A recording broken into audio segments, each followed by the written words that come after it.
So hello everyone, this is an interview for the Productive Magazine issue number 15th. This is Mårten Mickos, a former CEO of MySQL and now CEO of Eucalyptus Systems. Hello everybody. Hi Michael. Hi Martin. So it's a great pleasure to meet you and to finally talk to you. There's the interview, the whole interview is in the magazine, but I wanted to talk to you for a second. So you're my guru of the distributed systems and teleworking and everything that is connected with that. Because as I know, you've been running a company that was run like that, 500 people, right? Correct. Yes, that is true. So 500 people in a company as amazing as MySQL, and we are running our software on MySQL, of course. So wonderful, wonderful. Amazing. How did you manage to pull it off with 500 people? I mean, come on. I mean, aren't you the guy who had to manage it all? Well, MySQL was always a distributed team from the very start. So it came natural to us, and it had started before I joined.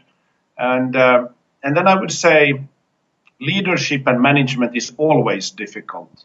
So you might as well do it in a distributed fashion because it's not more difficult. It's just difficult in a different way. And when you have people who work from their homes, you end up recruiting very self-driven, self-motivated people who have an urge to get stuff done. And you actually end up, I think, with more productivity rather than less. Yeah, for me, it's the same experience. We are a team of 15 people now, and I'm hoping to scale the team up to 30 in the next year. So we are moving pretty fast. But the thing is that people, on every stage of my company, when I was just myself, and there were 3 of us, and now then there were 10 of us. Now we are 15. Everybody was just saying. I mean, when I was talking about my company. Okay, guys, I know you're just small. You have to grow up. When you grow up, you'll need an office and a physical office, or just for like real grown-ups. But I say we never grow up, and I always point to MySQL, saying these guys never grew up. They were 500 people, and they were okay. Right, and of course, people need to come together. So you need to have moments where people are in the same room, and especially if you're doing something creative or making decisions or choosing something, you need to be in the same place.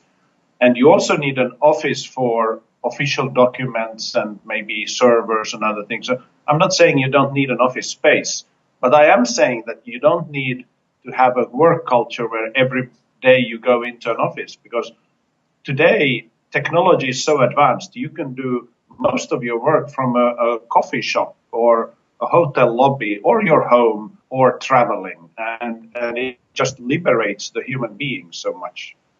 Exactly, and this is actually what I'm saying as well. I mean, we have an official address, and we have kind of office space there, and we have all the documents, but nobody goes there. I mean, apart from my father, who's my financial officer, but apart from that, nobody goes there. So. And the thing is, with the distributed systems, what you mentioned, it's important to instead of manage the people, you have to really lead people, right? And then, so how do you lead people in this way? I think when you have a distributed team, you must make sure that everything is online, not just the formal part of the business, but also the informal part.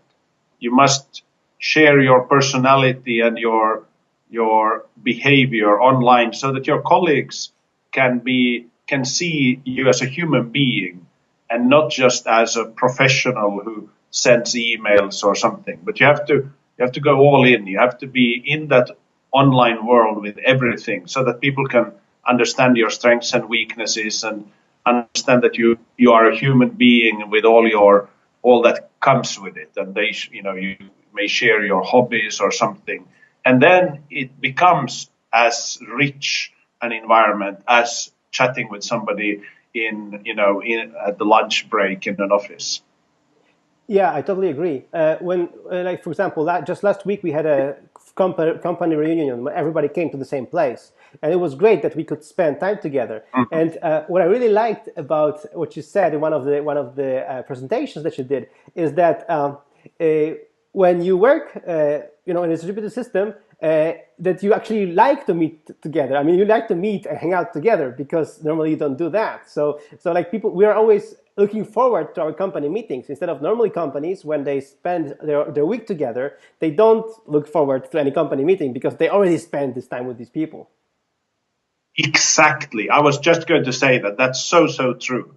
That if you have a distributed team, getting together is like a family reunion.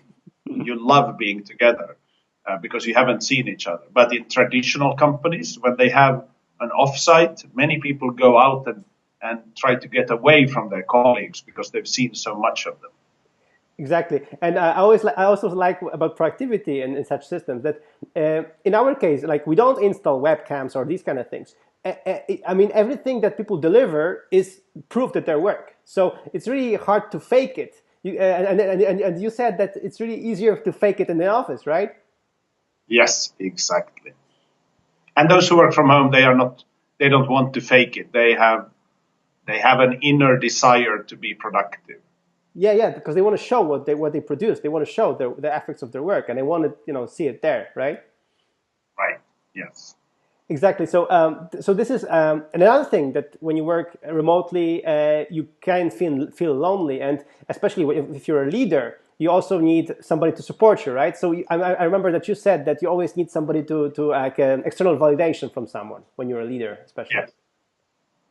So that's true. And as a leader, it's different because a leader is in some ways always alone, right. And it's a very solitary work. But that's the same whether you work in an office or in a distributed organization, I would say. Right, because you have to make the decisions, and it doesn't matter if you have people around you because you need the key people around you that support you in what you're doing, right? Right. Well, I would take it even further and say, even if you have that, some decisions you must make yourself, and you cannot necessarily share the discussion with anybody else. So you really, as a leader, you always have moments where you are completely on your own. But that's the definition of being a leader, I think. Exactly. So so you moved from Finland or from Sweden? Where have you been working for with MySQL? It's in Sweden or in Finland before you moving to Silicon Valley? I am from Finland. Yes. I moved from Finland to California 10 years ago. 10 years ago already. Okay. So you've been running MySQL actually from California already. Yes, I joined MySQL in 2001. Mm-hmm. So for 2 years, I did it from my home in Finland. And then for the next 6 years, 7 years, I did it from my home in California. Okay. So and in our interview, you said you like California a lot, right? I love it. It's a fantastic place. But I love most places I go to. I haven't found a place on earth that I wouldn't like. But I do think that the San Francisco Bay Area is very, very unique, especially for building companies and building tech companies particularly. And and as the last thing, you said that there is no typical day. But so what do you do as right now as leader of Eucalyptus Systems? What do you do every day? What's how does your day look like for our Productive magazine readers? Well, I wake up 6 in the morning, maybe. That's the typical time I wake up. I can easily spend 2 hours in the morning just going through the most recent online stuff. I go to the social media, I read tweets, I tweet, I read emails, I send emails. I have all kinds of connections coming in. I read the latest news, and that takes 2 to 3 hours every morning. And when I'm done with that, then I engage in phone meetings or in-person meetings.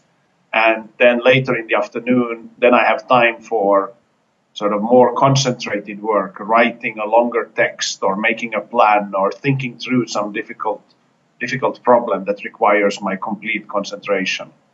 But I'm online all the time, and I enjoy being there. It's part of my life to be online. Yeah, it's part of our life actually, and that's so true. So anyway, Mårten, thank you so much for this interview. There's more about you and about how you worked in our Productive magazine interview in the latest issue, number 15. So and if you want to check it out and check out more about Mårten, there are links to his Twitter, to his blog, and to everything he does. So thank you so much, Mårten. Thank you, Michael. That was a great discussion.